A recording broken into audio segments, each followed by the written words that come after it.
Happy Wednesday, everybody. Dr. Muse here with Dr. Richard Ulm for another clinical coffee chat. And boy, do we have a fun topic today. Seasonal depression, everybody. Yeah, we do get to mention my favorite acronym on the planet. Yeah, we're going to talk about seasonal depression. We are in Ohio. It gets very, very frustratingly cloudy here, as many of you have noticed. And we thought that would be a really, really good topic for our patients that are in the area. Yeah. So what's the acronym? Oh, the acronym, like one of the things, well, it's basically one of the interventions that I'll mention later on. I'll bring it up then. Okay. We'll save that. So stay to the end to get the a great pun. Okay, so let's talk a little bit about what seasonal depression is. We all live here in Ohio. We know what the weather's been like lately. Not a lot of sun, cold weather. A lot of us want to stay indoors. Seasonal depression can manifest itself as a number of things. Maybe just like a low-level kind of depressive mood, not really having the energy to get out and do anything. Lack of motivation. Just wanting to kind of draw back and just kind of stick to ourselves and stay in our warm. And the tough thing about places. it is it can sort of have this insidious onset. Like you just don't really know it's happening. You know, it's just sort of cloudy, and then if you're not aware of it, you might just sort of have this weird bad mood sort of interfering with your interactions, and you don't know that it's actually coming from just something as simple as a lack of sunshine. Mm-hmm. Especially this time of year, a lot of us who work those 8-hour jobs, we go into the office, sun's hardly up, and then by the time we clock out around like 5, sun's already gone down. So the day's being shorter for sure. Yeah, that on a repeated basis when we're not getting any sort of vitamin D, which we'll talk about here in a second, or it can just kind of build in light. It can just build up over time. So let's. Well, the good news is we're past the winter solstice. Yeah. Which means that the days are getting progressively longer every day. So that's definitely something to be excited about. So, yeah. This time of year, so excited. So excited. This time of year, we're going to have limited light for two reasons that he just mentioned. One is that we have a smaller window. So because we're farther north on the globe, that means we have bigger swings in the amount of light and darkness we have. It's amazing in the middle of the summer when the sun is staying up until, say, 9:30 or whatever and getting up and coming up early in the morning.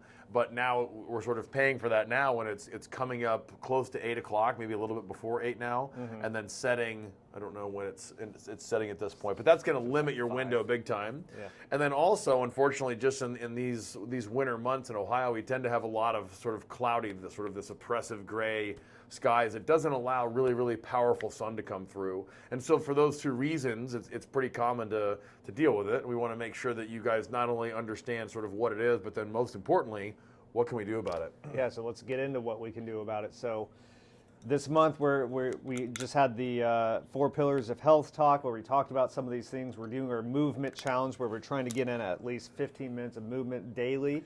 So with those things in mind, these are all things that may contribute to lowering this expression of seasonal depression. So let's talk exercise first. So exercise, I don't think there's one study anywhere that's going to say exercise is bad for just about anything. Yeah. So getting up and moving around can definitely be beneficial if this is something that you're experiencing. Yeah, you get a little bit of an endorphin hit, you get the body moving.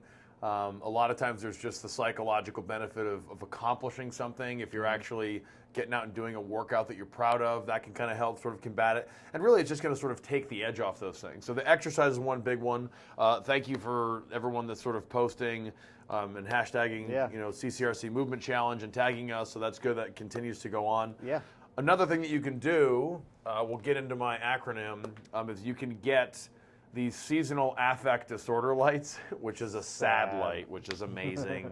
Do we have a, no, we don't. My hand's full. Yeah, no, but those lights, again, those can sort of take the edge off. And so when we get up in the morning, it's important to try to get as much, as many lumens on your retinas as you possibly can to sort of wake you up, to help set your circadian rhythm. It's going to affect your mood.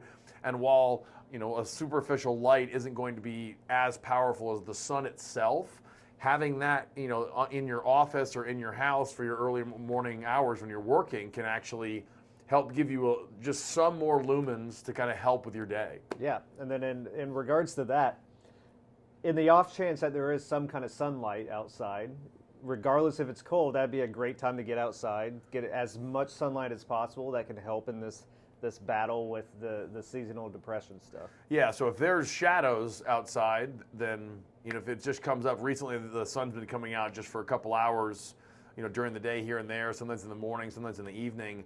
But if there's shadows on the ground and, you know, it's been a while, just try to get outside for 5 or 10 minutes, soak up those lumens, soak up that vitamin D.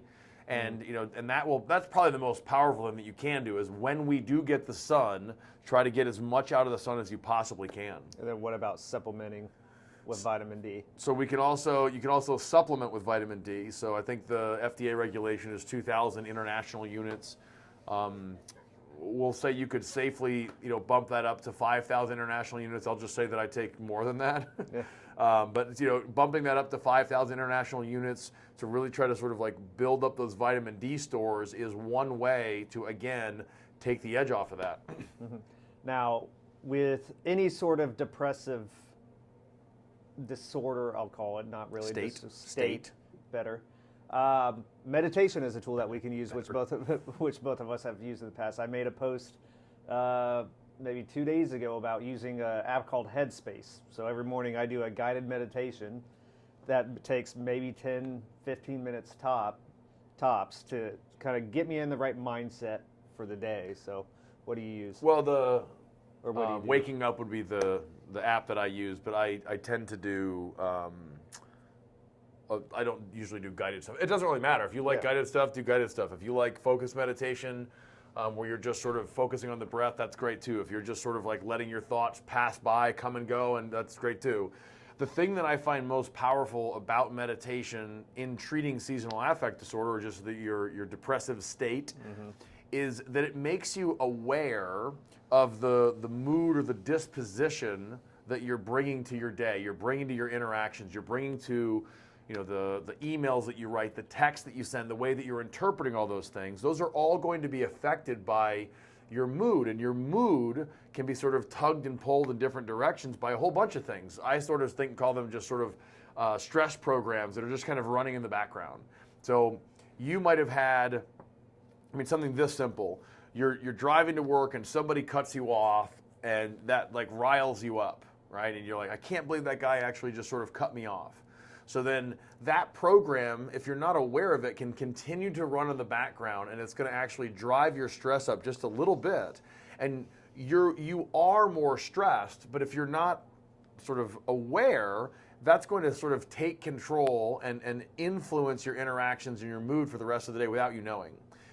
So, you know, having low light and having this seasonal affect disorder is the same thing. You can have this, you know, you get this like mild seasonal depression that sort of comes on, and if you're not aware of it and you're not sort of like focusing, you know, on what's I call it, you know, the weather inside your head, you know, the weather report or taking a weather check, then you may not know that, you know, you have this sort of like slightly unmotivated or slightly more depressive state because of the lack of sun. So doing meditation not only will directly improve your mood, but then that also will affect you outside of the meditation effort, because then you're going to be aware that something is affecting you. The moment you make yourself aware of that, it kind of dilutes it a little bit and it doesn't have the same effect on you. Yeah, I think that's something that I've experienced in the past. Like, you can get caught up in this day-to-day seasonal depression and you kind of get lost in it, and you using something like meditation to pull yourself back out of it, making this conscious effort to recognize these things, and then that gives you the tools to manage it throughout the day. So I think, so that's good. Yeah. So seasonal affect disorder is coming from the fact that we don't have a lot of sun. That's both from, you know, we got very, very limited daylight time, and we've also got more clouds here. So it's very, very normal thing. And the things that you can do to kind of combat that are you can exercise. So make sure you're hashtagging CCRC Movement Challenge, and please tag us, so Columbus.crc. You can supplement with vitamin D. That's going to be, we're saying, say 5,000 international units. You can also use a seasonal affect disorder light, a S.A.D light.